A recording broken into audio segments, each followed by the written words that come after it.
of not just the 8.2 million New York City residents, but also 20 million people from the state of New York. It's been a heartbreaking day, and I wanted to stay and show my respect as the procession left with the mayor and the chief of police and the commissioner, so that delayed us a little bit. But thank you for coming here today, and just continue to keep them in our prayers, and all those who are on the front lines protecting our safety. It's incredible to realize what they are willing to do every single day to make sure that New Yorkers are protected and safe, and for them we are eternally grateful, and our hearts go out to the families of Officer Rivera, who we had his final call today, as well as the funeral we're going to be attending next Wednesday, Officer Mora. So it's a difficult day for all of New York.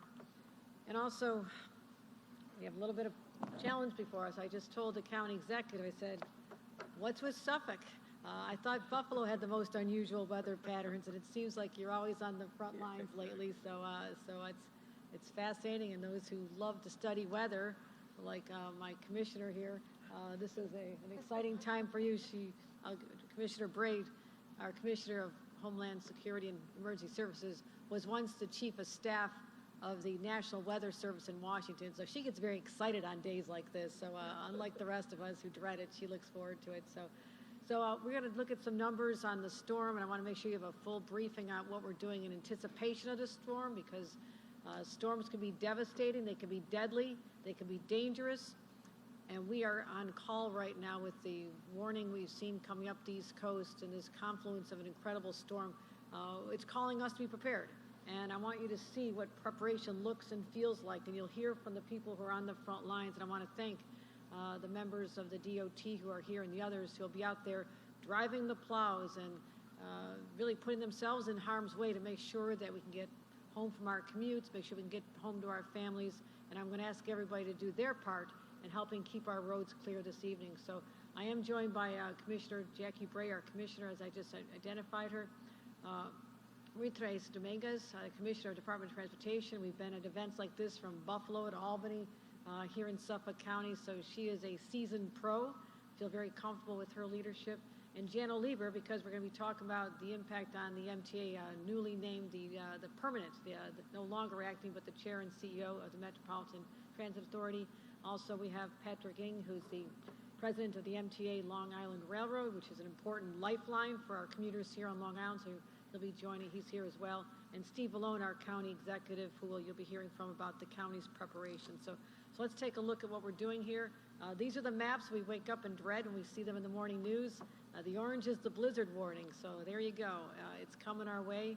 We've not seen any deviation from what we're seeing here. Sometimes you hope that it goes further out east and actually dissipates over the ocean, but I don't foresee that tonight. So what we're expecting is hopeful that doesn't really hit during the commute this evening. We're tracking the timing of this. But we do believe that the highest totals will be coming tomorrow, which is actually, given that it's a Saturday morning, it's very good, given that it could have happened during prime commuting hours tonight or even this morning. So, but the point is, we're on notice, and so there's no excuses. People should not be on the roads unnecessarily, and we have that evidence right here. So we have been upgrading this blizzard warning. Suffolk County is under a blizzard warning right now, and the storm effect is in effect now from till 7 o'clock. Saturday, and then it gets even worse. Here it's going to be Nassau, New York City, Westchester, Putnam, and Rockland County. So that's what we're looking at. And we think Long Island's going to be one of the hardest hit. So 10 to 16 inches across Long Island, and it also comes down. If that happens over a course of a few days, you can handle it. That happens in a few hours, 1 to 2 to 3 inches an hour. That's when it becomes very treacherous. So we could end up with anywhere from 6 inches to 2 feet, but it's also the wind. Take it from someone who lives on the shores of Lake Erie during winter blizzard. It is all about the wind factor. It affects visibility. It is dangerous to be on roads when you can't see the vehicles around you, and common sense has to prevail here, and I'm asking people to take heed of those warnings. We'll have sustained winds of 25 to 35 miles an hour with gusts, and this is what really gets dangerous, when it's a complete whiteout condition, and you do not want to be in your vehicle with your kids in the back seat and go off the road during those conditions, and that's what can happen. So 50 to 50 mile an hour winds. We do not want to see the circumstance we saw in the Washington, D.C. area. Everybody was glued to their television watching the 30-some hour episode where people are stranded in their vehicles, and that, my friends, is totally avoidable, and that's what we're talking about here right now, and the preparation we need to have. New York City and the lower Hudson Valley are getting slightly lower predictions, but they're still going to get a good amount of snow, so we're preparing those areas as well, and they'll be getting lesser amounts through the next day. So these regions, northern region, minimal snow, but it'll be very cold. Also, that cold is dangerous. It can be bitter, it can be dangerous, especially if you're in a vehicle, you go off the road or you're stuck in traffic and your gas is low. Make sure you fill up your gas tanks. Your gas is low and all of a sudden you don't have any heat in the vehicle and your kids are hungry. Believe me, I speak as someone from experience, I've been there. It is not a good experience at all. So watch out for the wind chill factor as well. So that's really significant. So heavy snow, gusty winds, difficult road conditions. So yes, I feel like a weather person today, and but I'm willing to turn it over to our experts in a couple of minutes. But here's what I'm asking New Yorkers. Just stay off the roads. Get through your workday today. Fill up the gas tanks on your way home. Make sure you've got all the necessary items in your vehicle. You got to have the scrapers. You got to have extra gloves. You got to have some blankets. Have some water in your vehicles. And we all should be prepared for this. But the best way to handle this is stay home. Famous mayor of Buffalo once said how to handle the blizzard: sit home with a six-pack of beer and wait it out. So, you could have a nice bottle of Long Island wine. I don't care what your preference is here, but stay home, everybody. So we've been preparing for this since Wednesday. I feel we're as ready as we can be, but there's a lot of other dynamics at play here, including our utilities, the salting, getting our crews out, bringing people from other parts of the state to be ready, positioned in our key areas that have been identified already, and that's what I'm going to turn it over right now to all the individuals I've mentioned.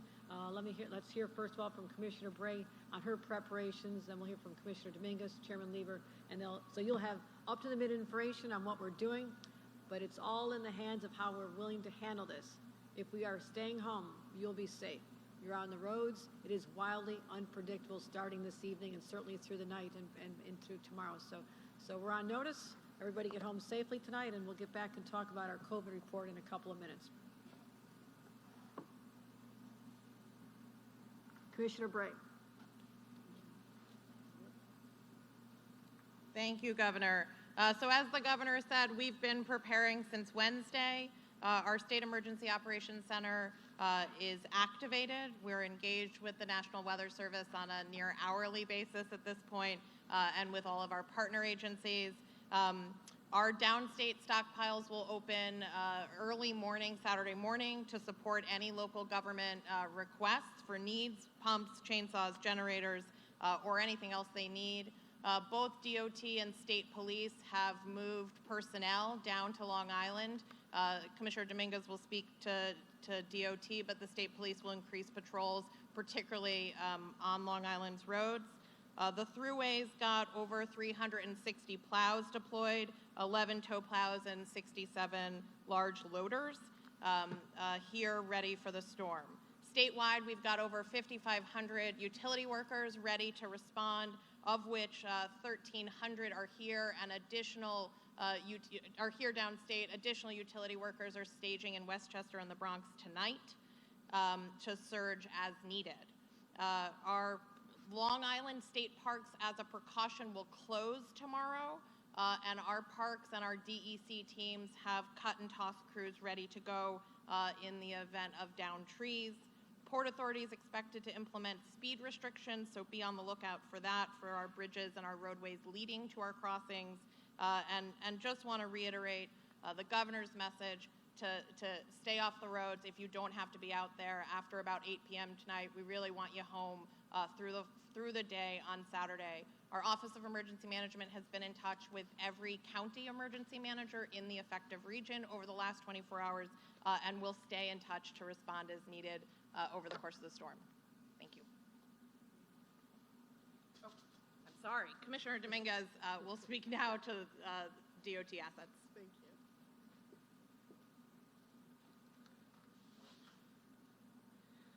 Hi, good afternoon, everybody.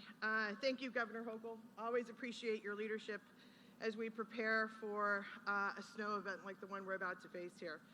The Department of Transportation has been not only closely monitoring, but partnering with all of the state agencies, DISHs to be included, but especially here on Long Island with our local partners, because we really do believe that this is going to be the epicenter of a lot that happens with regard to this storm.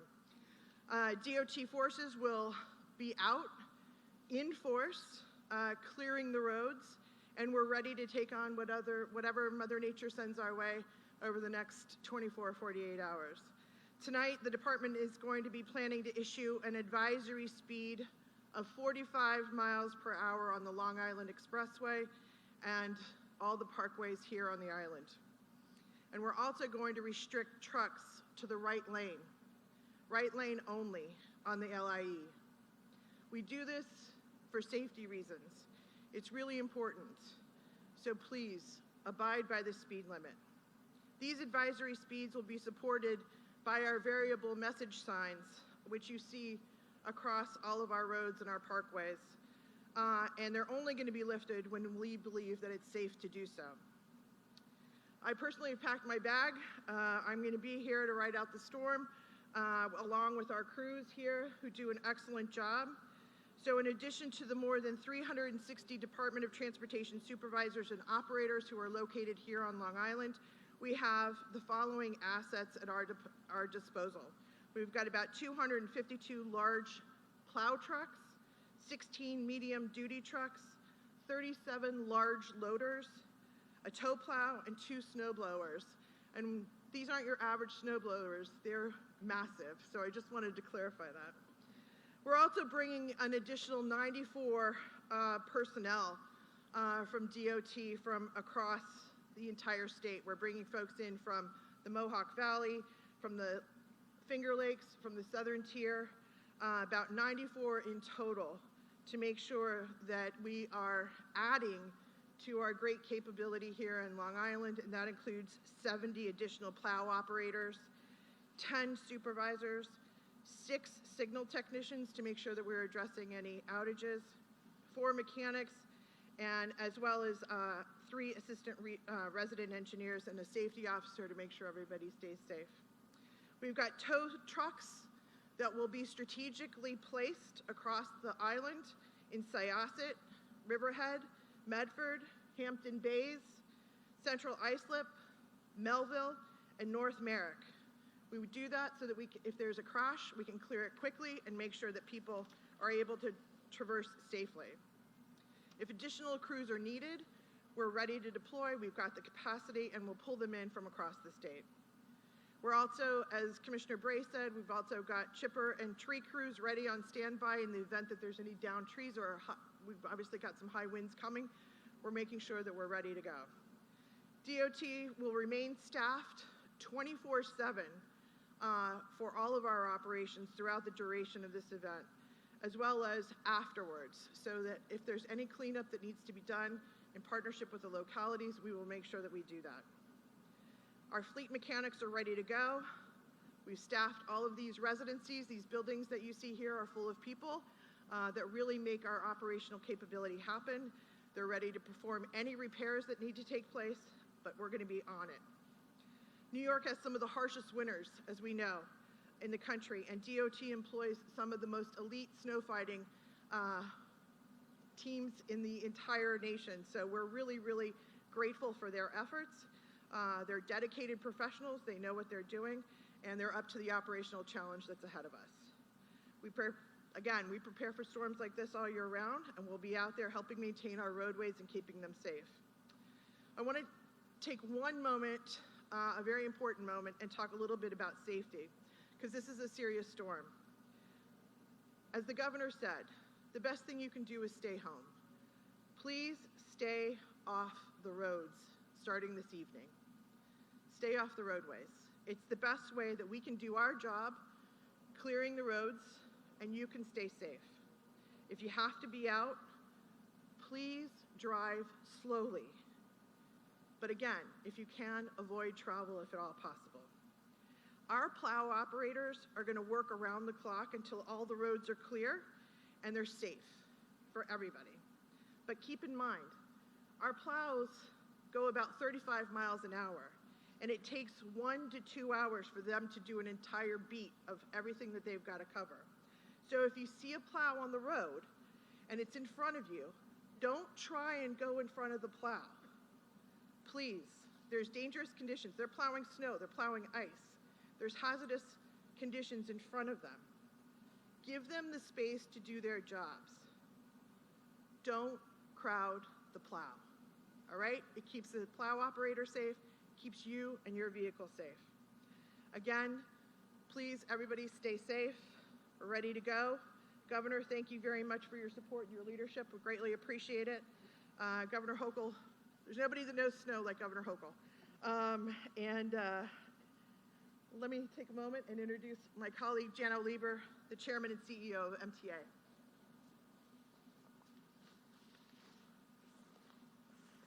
Thank you, Commissioner. I think that the Commissioner just alluded to the fact that we have a governor who's from a pretty snowy part of the state. Governor and I got to know each other in weather emergencies and operational emergencies early in her governorship. And I can tell you, as I said then, we are fortunate to have a governor who's not only a state official and a federal official in her career, but also a local official, because she does get it, and we all benefit in these dangerous situations from that. I have to start with a shout out to the incredible MTA workforce, because a lot of them are coming back to work for the weekend, and they are going to be all out, whether it's in the city, in Westchester, in the northern suburbs, or here on Long Island, so thank you to them. We've been preparing for this storm for days, and there are, in these circumstances, a whole set of protocols and procedures that we follow, and we are implementing them. This is not our first rodeo. Our personnel and our equipment are ready to go so that service can continue safely to the extent that it can, and that when we if we do have a shutdown, and we're likely to have a shutdown tonight on the Long Island Railroad, so be prepared for that, that we can restore service as quickly as possible. Our goal is to get everybody safely through the weekend and then restore morning rush hour service on Monday. That is obviously a centerpiece of our strategy. But the key is, through the weekend, as the governor said, as the commissioner says, if you can avoid travel, please avoid, do so. Avoid unnecessary travel. And if you have to travel, please exercise extreme caution. The Long Island Railroad, as I said, is about to take what is sure to be the biggest hit this weekend of the MTA properties and MTA operations. We are preparing to suspend service early tomorrow morning during the worst of the storm, which could drop 2 inches of snow per hour. So that we're, just so you know, in the middle of the night sometime, we're going to be suspending service, and there's probably not going to be service as of tomorrow morning. My colleague Phil Eng is here to explain more if need be. We do have all of our snow fighting trains and tow trucks and de-icers ready to go, just as we do on the subways in the city and on Metro North in the northern suburbs, to protect the tracks, the switches, and, as I said, to put us in a position to restore service promptly. We're bringing in hundreds of personnel. They're already at work sanding and salting platforms and getting all the other facilities, walkways, driveways, parking lots ready as well. Metro North, and I'm going to cover that as well, is expected to see less of an impact. They are going to an hourly snow emergency type level of service on the 3 main lines, but we are suspending all service between Southeast and Wassaic in the northern reaches of the Harlem line. And in Connecticut, there are going to be suspensions. There are discussions with the state of Connecticut, but our expectation is that there are going to be suspensions on the New Haven lines, New Canaan, Danbury, and Waterbury branches as well.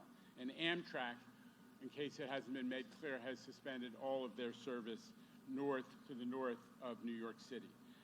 As snow levels increase, customers can expect to see impacts to the bus, paratransit, and subway operations as well, particularly as the roads become impassable in the city. The underground portions of the subway line, and there are 220 miles of it, the outdoor portions of the subway line, the outdoor portions of the subway line are likely to take some hits. We are not now officially suspending service or anticipating it, but we are prepared to protect the conditions on that and anticipate there could be impacts. The impacts on the buses and the paratransit system depend on road conditions and total accumulation, which will affect how quickly our friends at New York City Department of Sanitation can do their work. But I'll tell you, we've already suspended the use of articulated buses, which obviously have maneuvering issues in this kind of conditions, and all of the other buses in New York City are being wheel changed.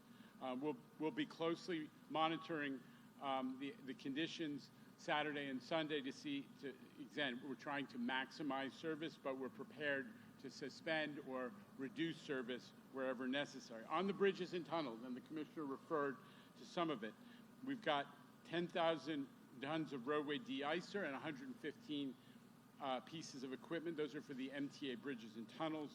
Roadway sensors in the MTA district are going to be giving us real-time updates on conditions, which could impact on our decisions about closures. So there's going to be a soft ban on empty tractors and trailers and tandem vehicles on the MTA bridges in anticipation of the wind conditions. And there's going to be plenty of signing and messaging on the highways to let motorists know what to expect. We work closely with all the other agencies who do the operations statewide.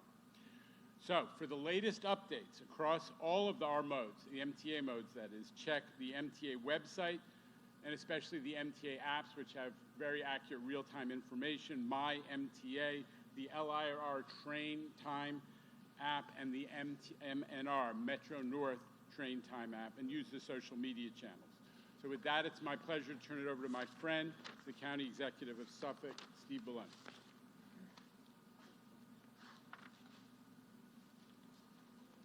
Thank you very much, Jano. I appreciate it, and I want to first start by thanking the governor and her entire emergency management team.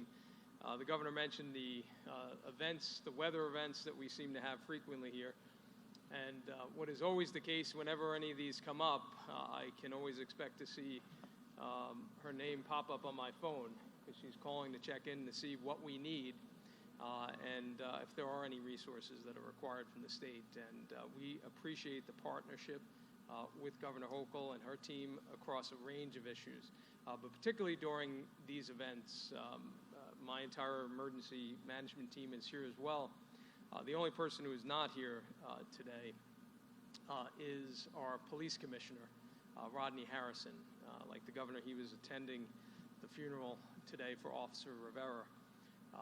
Commissioner Harrison, who just came over to lead our department, was the chief of department for the NYPD.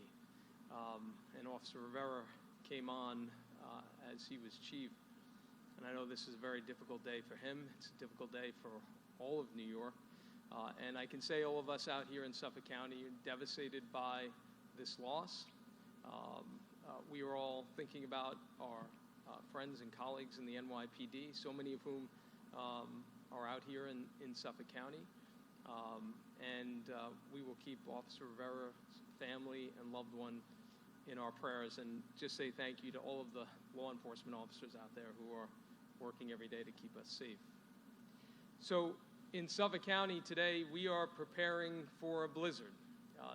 This is likely to be one of the most significant storms we have seen over the last several years here. As the governor mentioned, you've heard other emergency management officials, we're looking at up to 18 inches here, but depending on where the bands go, we could see 2 feet in certain areas. And we know, as we have seen many times in the past with these storms, they shift. And a lot of times they shift for the worst. So we are preparing for the worst here. Our crews are ready. We have the materials, the salt, sand, about 18,000 tons ready to go. We have close to 200 vehicles that are prepared to be out on the roadways. And this storm, a couple of good aspects. We are expecting lighter snow, which is helpful. And I think the timing of this storm, obviously, timing of storms is always critical. The fact that it is pushed back, it is going to be past commuting time on a Friday night into Saturday, that's good timing. And In terms of good news, that's pretty much it with this storm. We are looking at high accumulations, high winds, and then subsequent to the snowfall, very, very low temperatures. So as we talk about clearing this out, this becomes a difficult challenge as you get down to smaller roads, particularly in our local partners. And that's why the partnership with the state and working together across municipal lines and levels of government is so critical in a storm like this, where you have a long-term event and you can be certain, because of the conditions, that the cleanup is going to take some time on a storm like this. Everybody's intent is going to be to get us ready and prepared for the morning commute on Monday, but people should obviously be paying close attention to what's happening because of the conditions of the storm that we're expecting, both the intensity of it, the amount of accumulation, and the fact that we will have freezing temperatures over the next couple of days following this storm. We are going to be closing Smith Point Bridge 4 p.m. today. Suffolk Transit will be canceled for tomorrow. People should monitor. We will get that back up and running as quickly as possible, but it will be based on conditions. Right now, we have teams from our Department of Social Services who will be out looking to take the homeless off the street to provide shelter. Those who may be out there, we have the teams out there, because the temperatures that we are looking at, they are dangerous, they are life-threatening for people who are out in these conditions. We also had a tornado, speaking of strange weather events out here, around Thanksgiving, that ripped off the roof of one of our main facility for salt on the East End, and the East End is going to be hit the hardest, it appears, here. We have a temporary location. Commissioner Joe Brown has that set up, so we will be able to deliver the needs with salt and sand out there on the East End as we get hit with this very difficult storm. If anyone has issues with heating this weekend, given these temperatures, call 311 right away. If you have any storm-related issues that are not an emergency, and if your heat is going out, that is going to quickly become an emergency in these temperatures. So call 311, and we will work to provide assistance as quickly as possible. The last thing I'll say, and you've heard all of the speakers say before, there is no reason to be out on the roads on Saturday as this storm is hitting. We are expecting blind out conditions during the overnight hours. This is going to be very difficult for the plow operators to be working out there. If you are out on the roadway, you are making their job more difficult and more dangerous. Unless you are an emergency worker or working in a hospital, unless you are a worker like that absolutely has to be someplace. Stay off the roads. This is a very serious storm. It is going to be difficult to clear, and if you're out on the roadway, either interfering with plow operators or getting stuck. I cannot tell you how many storms I've been through where I've pulled off on the side of the road with our truck to help motorists who are stranded, who are in cars, who should not be out on the road driving in those conditions, but they get stranded, and then they're blocking the plows and they're taking up the time of emergency service operators. So please stay off the roads. Good day, good weekend to watch some movies, relax, stay at home. I wish I could do that, but I will be out with our crews and our teams. But please do that so that we can get these roads cleared as quickly as possible. And again, thank you to the governor for her partnership and her leadership during storm events like this. Thank you, County Executive. It is great to have partners on the ground like you. I'm a former county official myself, so I understand what it's like and how you're always waiting for help from the state. And I want you to know that the cavalry has arrived. We're right here to partner with you, your incredible county teams and highway crews. Whatever you need, we are there for you. But in light of everything you've heard from these experts, that is why I'm taking the step at this time to announce that beginning 8 p.m. tonight, we'll be under a state of emergency. And what that does is it gives us the extraordinary powers that we may need for additional purchasing of equipment or transferring individuals, personnel. So just so everyone knows, that's how seriously we're taking it. 8 p.m. tonight, state of emergency here in the state of New York. And again, we are encouraging everyone to stay off the roads once the snow starts this evening and absolutely tomorrow, because otherwise you are complicating life for those who are out there trying to make your life easier. So let's give them the room they need to do their jobs and make sure that we don't have anyone stranded. So as we talk about one storm, let's head into the next storm, and that is our Omicron storm, our winter surge that we kept talking about it. And I think the winter snow clouds of Omicron are starting to part. That is a very good sign. Our statewide cases went down about 13,592 to be exact. And that is down from January 7th, not that long ago. Look how high it was, 90,000 cases. Long Island still has about 1,700 new cases yesterday, so we're keeping an eye on those numbers as well. But that is the trend we've been waiting for. It is arriving, and I could not be happier to report this news. Our 7-day average is going down as well. Statewide, it's about 6.15%. Long Island a little bit higher than the statewide average, about a 7.4. But overall, again, this continues to drop as well, our positivity rate. We've always watched our hospitalizations, and luckily those are dropping from our high of 12,600 people hospitalized at the same time, and what a stress that put on our hospitals throughout this state. And yesterday we were down to 8,100. So we've dropped significantly, more than 2,800 over the past week. But this is all a lagging indicator. We talk about infection start. You see the numbers spike there. People get sick, then hospitalizations, and sadly, we still see far too many deaths. And yesterday we lost 171 fellow New Yorkers because of this pandemic, and I want to make sure that we're remembering them, but also that is a reminder to take this seriously until we are clearly out of this storm. And that is why, as we talk about this, we didn't know at the time when we put in our mask or vaccine requirement to protect people as this Omicron surge was spiking and it was spiraling out of control in the month of December. We could not have foreseen what January and February look like. We still don't know much beyond where we are right now, but again, the trend is much more positive, and that is why I want to talk about the fact that we'll have a temporary extension of our business mask or vaccine policy, and that has been a critical tool in driving those numbers down. They could be even more out of control, but we're going to continue doing this not by month, not by 3 months. We're going to do it every 2 weeks now, so we can be ready to suspend, give businesses the notice they've been waiting for. But again, I want to thank all the businesses and the people who followed these policies. You are the reason our state is going to come out of this far sooner than other states. The numbers are still going up in other states, and we've been smart here.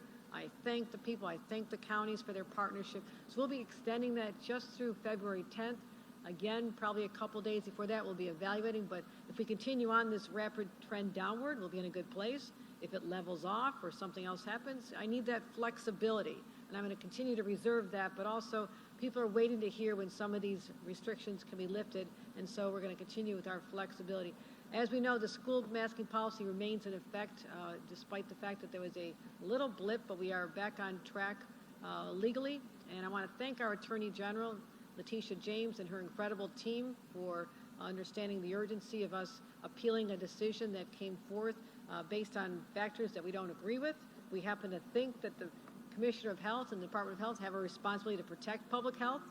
That is why they do what they do, and we're going to continue to defend that in court. So the appellate decision, the second department, sided with us and let common sense prevail. So now we are back into ensuring that these are in place again for now.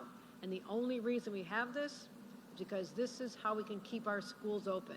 When our schools are open and kids are safe there, moms and dads can get back to work. We can start that path to being normal, and there'll come a time we can talk about lifting this as well. We're just not there yet. We're going to continue keeping people safe and fighting to protect all New Yorkers. So just want to give those notices of what the lay of the land here is in the state of New York.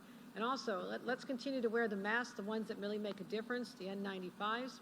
And President Biden is sending about 400 million, that's an extraordinary number, making those available. So they're free. You can get 3 of them at a time. And they're going to be available at every place, the retail pharmacies and stores where they're offering vaccinations right now here in the States. If you're looking for a place to get your free, heavy-duty, very efficient mask, go to vaccines.gov, and it'll show you where to get those. And I want to thank President Biden for making those available to New Yorkers. So check on that. But again, if I saw higher vaccination rates as well, I would sleep better at night. But our children and many people who are still vulnerable, all they have to do is show up, roll up their sleeve and get that shot, get the booster, and they're ready to roll, and they can handle whatever comes next. As we've seen, people who are vaxxed and boosted did not end up in the hospitals with Omicron. They may have had symptoms, stayed home for the 5 days if they tested positive, but our hospitalizations are still, vast majority are people who are unvaccinated, and our kids are going to be sick if we don't get them vaccinated, so let's make sure that happens as well. Let's give all the kids the protection they need to be able to stay in school and stay safe. So that is what I wanted to offer in terms of our forecast for the storm, our forecast for COVID. One's looking rather treacherous, one's improving, so at some point we'll say the storms are gone in both fronts, and I look forward to that day very much. Again, I want to thank everybody who's here.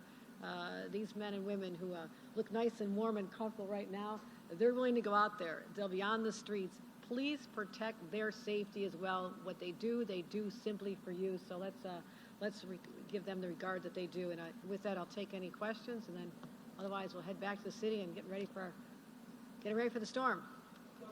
You said the cavalry is here. That's clear.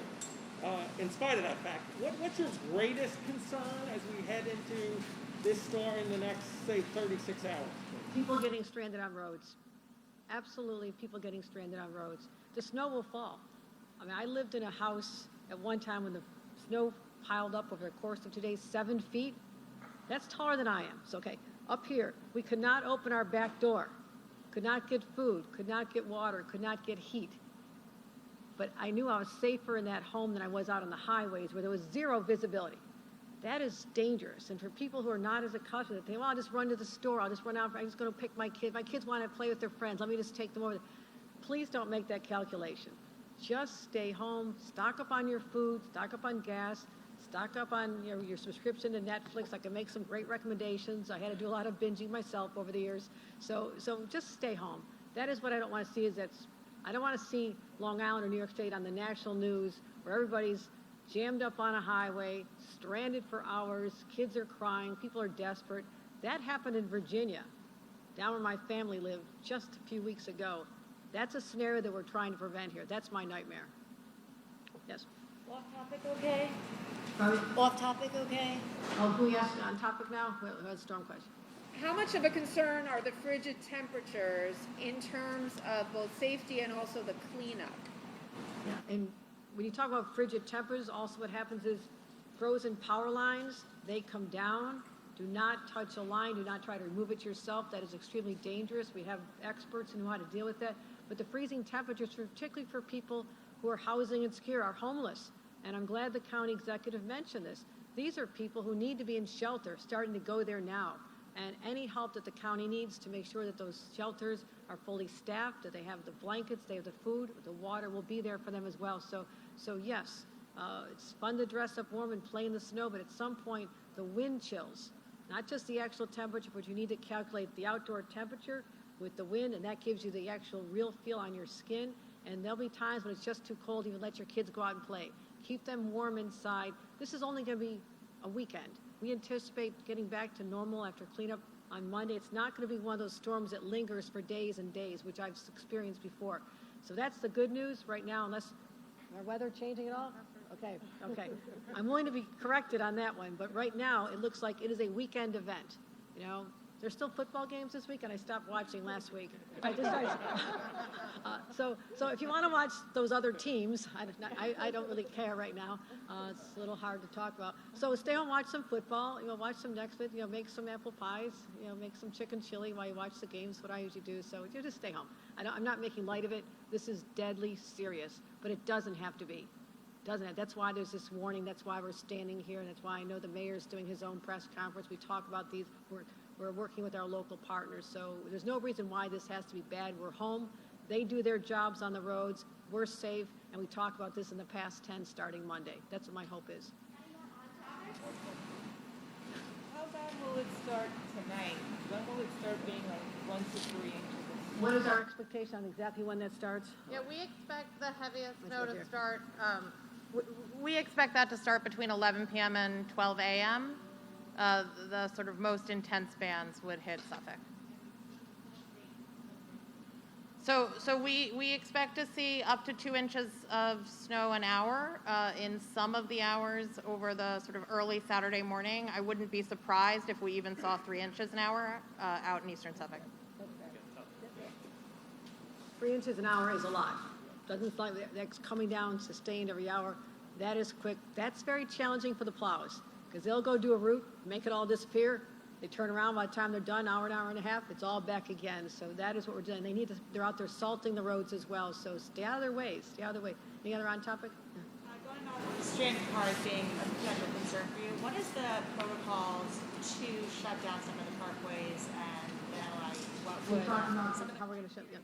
And also, even before you shut them down, we're planning to reduce speeds on them. That's the first step, is reducing speeds. But what goes into our analysis on shutting down? I'll ask the expert, our commissioner of DOT. So the bottom line is that we continually assess the snowfall rate, how quickly we're able to clear the roads, the conditions, the temperature, et cetera. We work with our partners, local partners here, but we're going to be constantly assessing the condition of the roadways and make the call as soon as we need to make sure that the roads stay open as long as they can, so long as they're safe. Also ice. We didn't talk about ice. Icy roads are treacherous, and you cannot see the ice under the snow, and that is when someone's going, even a speed limit, they can end up in a ditch. And in more rural areas, they may not be found for some time if they go off in the dark into a ditch when there's heavy snow coming down. That is my fear as well. So people need to be really smart about this travel because you just don't know the conditions of the road. Take it from me. I've traveled more snow and ice covered roads than any elected official in this state, and it is not a fun experience. I want to make sure everyone from Long Island up to New York City, Mid-Hudson area that are exposed right now are safe. So. Quick question. Just on a lighter note, Governor, you keep mentioning Netflix, and you have this week, so can you give us your top two? I like Billions. I'm watching Billions these days. I always like Mrs. Maisel. I'm trying to wait for that one to start up. I don't know. I won't tell you some of those other ones. I think I'll clean them up a little bit. No, I'm just kidding.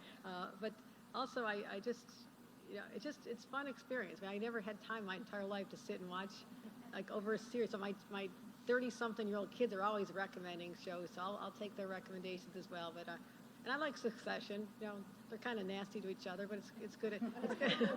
It's kind of entertaining. Yeah. Just changing gears for a moment, what were your feelings today hearing Officer Rivera's wife, widow, speak about how the criminal justice system has failed her?